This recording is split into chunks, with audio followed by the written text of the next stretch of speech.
Hello, hello, and thanks for joining us as we prepare to once again brave the heinous horrors haunting the pernicious passageways of Perfidious Manor in Darkest Dungeon.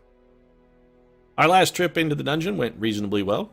We finally managed to complete a mission in the Warrens without needing Nate Dogg to back us up with 16 in the clip and 1 in the hole. And in true Warren G fashion, we also laid some bustas down, sending our plague doctors, Hannibal Lecter and Dr. Moreau, back over to the East Side to lick their wounds, and by which I mean we, of course, shit-can them from the roster for being, in general, massive underperformers.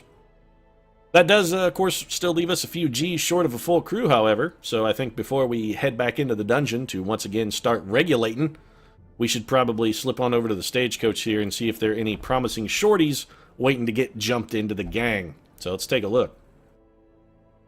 The Sioux here seems pretty excited, although I think we've probably got a full allotment of bounty hunters. Take a look at old Chauncey here. We don't have a grave robber. He's deadly, which is good, plus 1% crit, and he's an amateur armor smith, which is also fantastic. He is nocturnal, however, and will not perform well in the light, so -2 speed when the light is above 75. That, though, I think is probably something we can surmount. He has Pick to the Face, which is fantastic. He has Shadow Fade, which is also very good. Thrown Dagger, which we also quite like. And Toxin Trickery, which is interesting and potentially useful. I do quite like Flashing Daggers quite a bit, and also Lunge is very good as well. I kind of like to go for the sort of lunging fade back, lunge fade back kind of thing. The problem is this one moves you forward 2, and Shadow Fade only moves you back 1. Of course, if we have Chauncey in our second position, which is likely where we would be employing him. Is he a number 3 unit? Or no, you know, honestly, Chauncey is probably a number 4 unit. Well, no, we could, you know what, let's give him a try. We can try him out in the second slot. That'll be an interesting, sort of an interesting paradigm, something we haven't tried yet. Can't leave him named Chauncey, though. Of course, our grave digger is a lady fellow. So we're going to name them as such. And honestly, I think as a gravedigger, we're just going to straight up go with Arya Stark. She's affiliated with all things death and deadly, and of not untalented herself when it comes to killing. And hopefully, old Arya here will channel the powers of the fictional Arya for us and do some fine murdering. Debating on whether I want to get rid of Toxin Trickery. I think we'll try it out for now. That's fine. So let's go ahead and recruit old Arya. We'll put her on the pile of folks waiting for their first mission. Unfortunately, she is going to go down sort of to the bottom of the pile. Arya keeping company with Brienne of Tarth, so that's an interesting dynamic. We do still have 1 slot left on our roster, but I'm kind of saving that for a Vestal. I would like to pick up 1 more Vestal. Also, like I said, I don't really like lepers, and we're kind of full up on bounty hunters and occultists, so I think we'll let those guys slide for now. And with that all taken care of, really nothing to do but go down to the embarkation point here and see what kind of missions we can rustle up. We did manage to get the Warrens to level 1, so we've got that working for us. Not a fantastic reward. Quite a good reward, but we would have to kill the Necromancer. I don't really feel we're ready for that. Of course, these champion missions completely out of the... not even an option. Not even on the table. Our veteran mission here is to kill the Hag. Not really sanguine about our chances of doing that. We still don't have the Swine Prince, so I think probably what we're going to be doing is another short veteran mission here. And, yeah, really, it's kind of our only option. So the reward's not unpalatable. 5,000 gold, 2 portraits, 2 crests. And we did do one of these last time, went pretty well. I think we're going to go with the exact same crew we utilized last time. With the exception of, I think we had Lucy rather than Madeline on our last one. But those two pretty much interchangeable at this point, so no real drawback to having one or the other. Let's get provision then. On the other benefit here, all these troopers have already been sort of fully equipped with the proper trinkets. We're going to go with less food this time. We actually overspent on food by quite a wide margin on our last mission. Going to go with a little less, 1 fewer shovel as well. Just trying to conserve a little bit of cash. Only going to go with 8 torches also. So sort of a minimalist provisioning here for this short mission. Our last one went just fine. Let's hope we can go just fine again, maybe level up the Warrens to level 2 so that we can take a shot at the Swine Prince. Really would like to take a stab at that big fat bastard. Also, you know, He's pork, and pork is delicious, and when he's dead, we can eat him. I have nothing against pulled pork prince sandwiches. I don't know about you, but I'm not above eating a little bit of swine now and then. So what's our goal here? Explore 90% of rooms. So we can skip one room. Let's come to here, see if we get scouting. Whichever of these two rooms is the crappiest, we'll probably just skip that one. Seems like a pretty fair approach to this particular layout. Didn't mean to switch Half-Cock Jack and Sir Roderick Usher in their position, but I forgot to do that. So, gonna pay the price there. Madeline leading things off for us. Got a chance here. What's our stun percent? He's pretty resistant. Very resistant. Not particularly resistant. I think we will go for the Dazzling Light. Well, we can't do it on the swine spawn. He's not unholy. Let's just throw a low percentage stun chance here at this Swine Reaver and maybe hope we get lucky. No dice. That's not unsurprising. Carrion Eater doing a little bit of munching. Half-Cock Jack resisting that disease. I think we're going to go with the Grape Shot Blast here for maximum aggregate damage. Got a total of 15. That's acceptable performance. Little Sacrificial Stab for our Corpse Eater friend, and Randolph Carter nets himself a kill. Randolph, of course, continuing his campaign of being generally fucking amazing. And Sir Roderick going to take a kill on the Stress unit, which just leaves Johnny Reaver here, and all the Reaver can really do is damage, which, frankly, we can easily handle. So we're going to open up one of his veins. Half-Cock Jack with a little bit of slice and bleed there. I think we'll patch up the team. Probably going to patch up Sir Roderick, who's the most grievously wounded. That'll undo everything the Reaver did to him except for the bleed.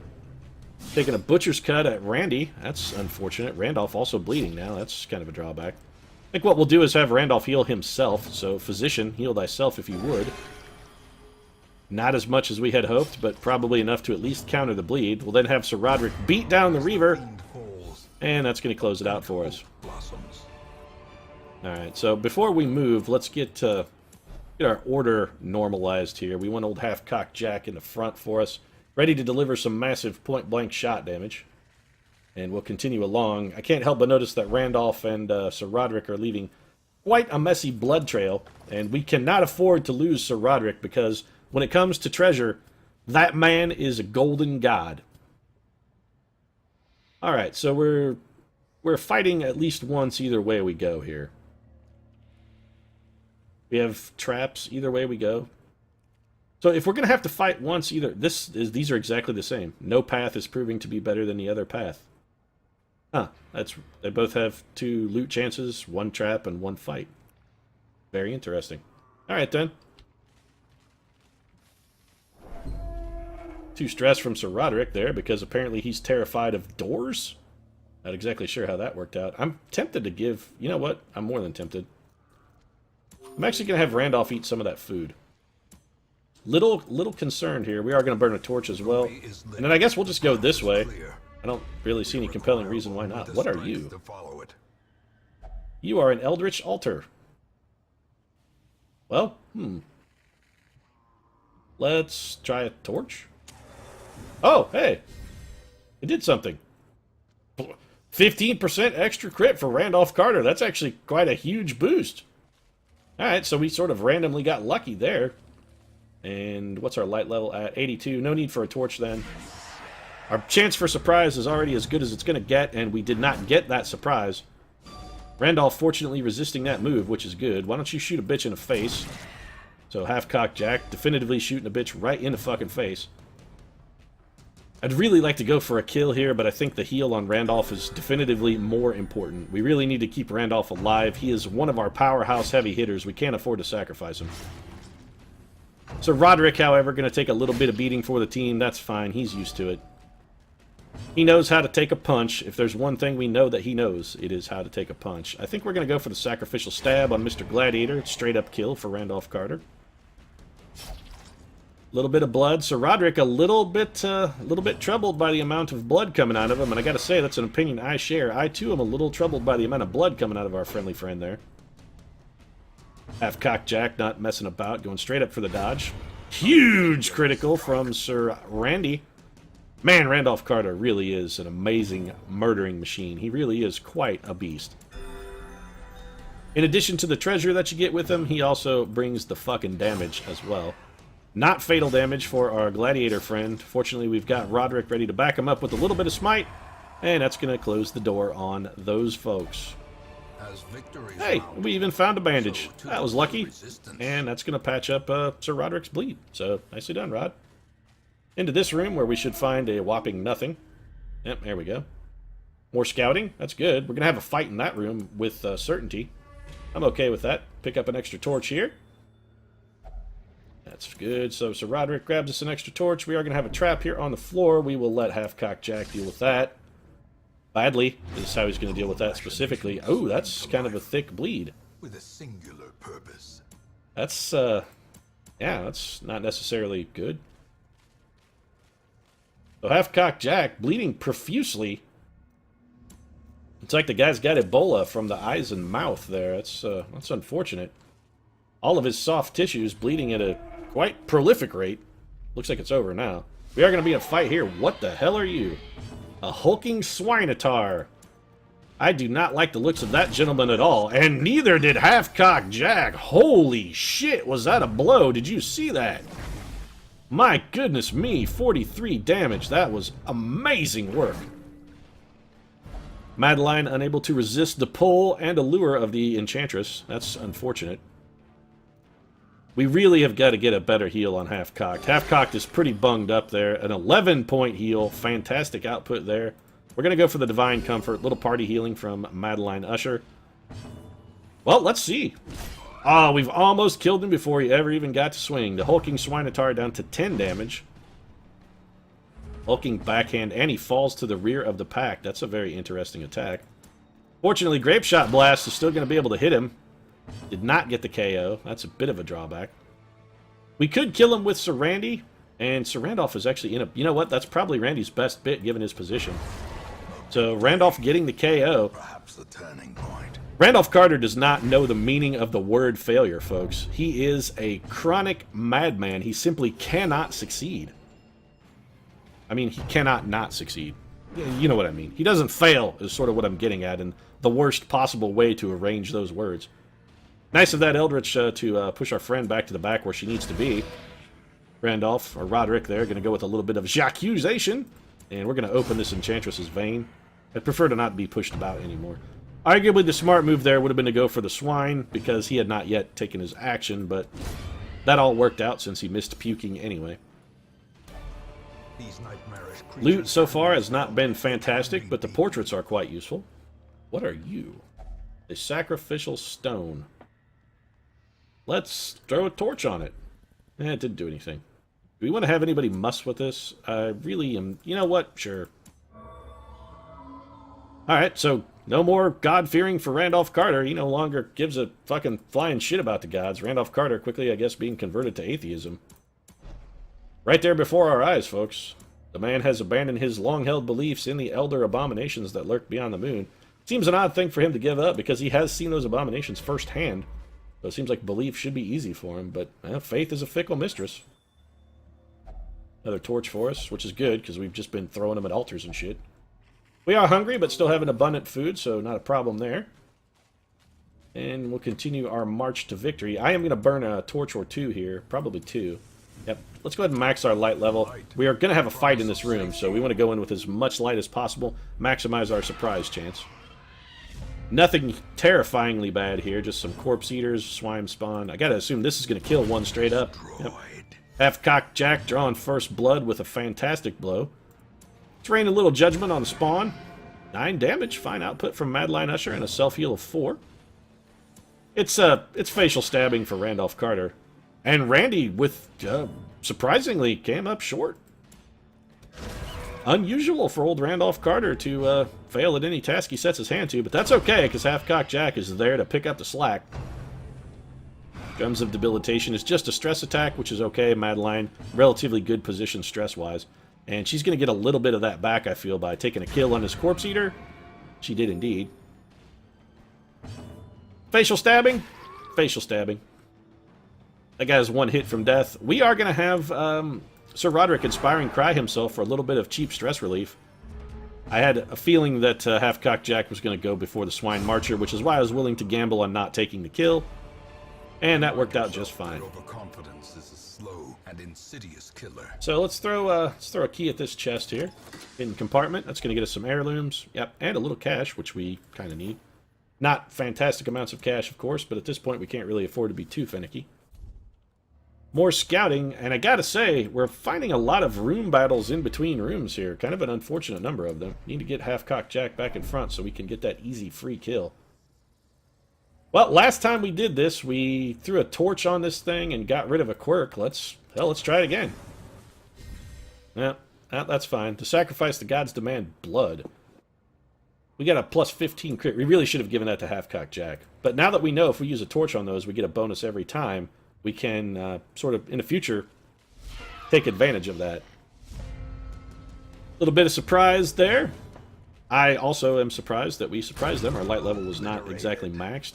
No surprise, however, that Half-Cocked Jack deal some fine damage for us. A little facial stabbing there for Randolph Carter. Oh, Randolph Carter, you are a magic man with the things that you do, sir. Those magic that you weave. You are a black witchy woman for us, and we do so love you very much. Monster critical from Sir Roderick with quite a bit of stress relief there as well. Excellent performance.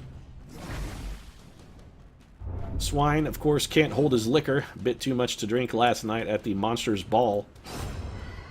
Fortunately, his hangover is quickly ended by getting his throat slit by Half-Cocked Jack.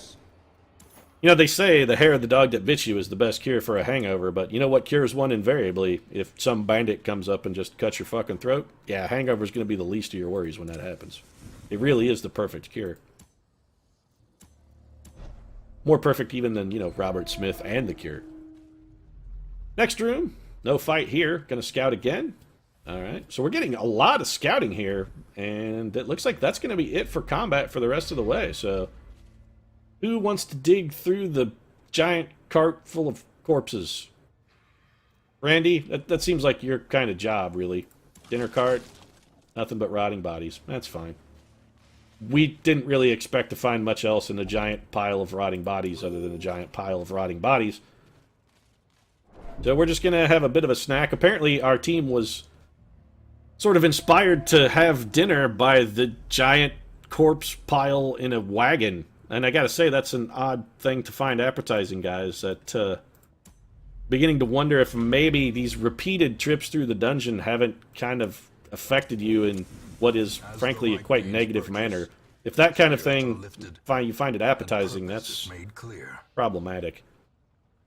We do have a chance by reading this to gain a positive quirk. Likewise, we also have a chance to get a whole bunch of stress. I think we're going to have Half-Cocked Jack read this stack of books.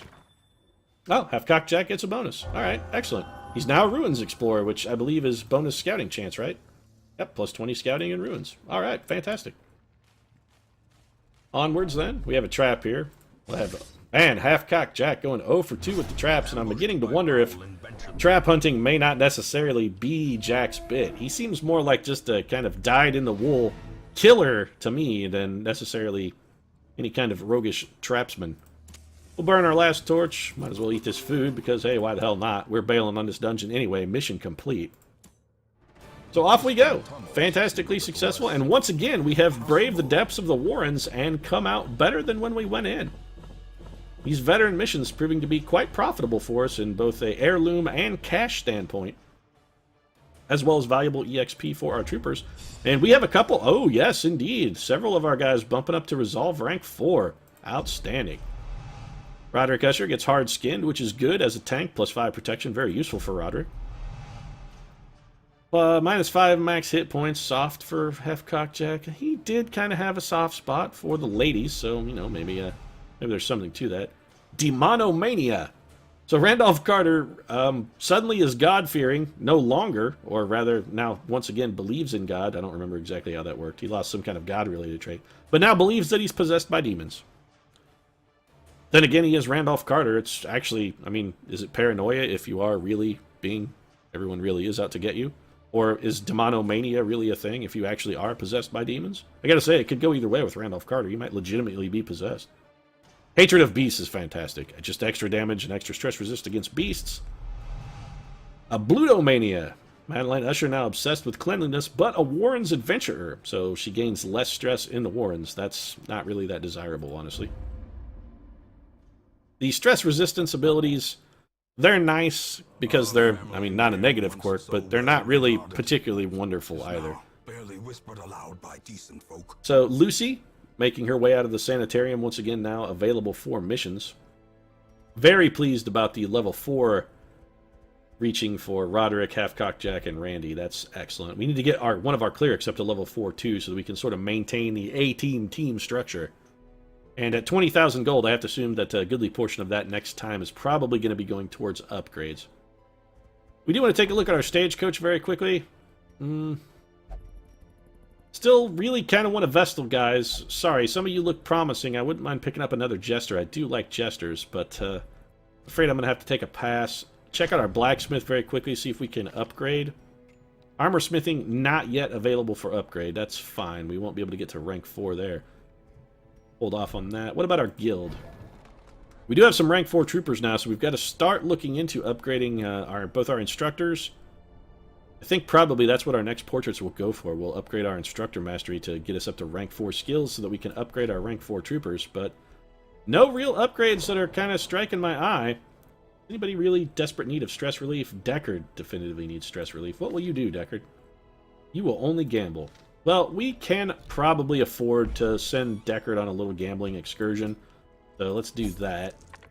There's a portion of our available gold, and it looks like everybody else's stress is pretty well handled. No one really peeking out. We could send Lucy Pevensey to drink, but honestly, I think we'll probably be better off just taking Lucy on our next mission. So, with those tasks complete, I think we'll go ahead and wrap things up. Of course, if you enjoyed the episode, feel free to drop a like down in the comments section. Your support really does mean a lot to us. And if you'd like to see more Darkest Dungeon 3 times a week, every Monday, Wednesday, Friday, consider subscribing as well. We'll see you again soon.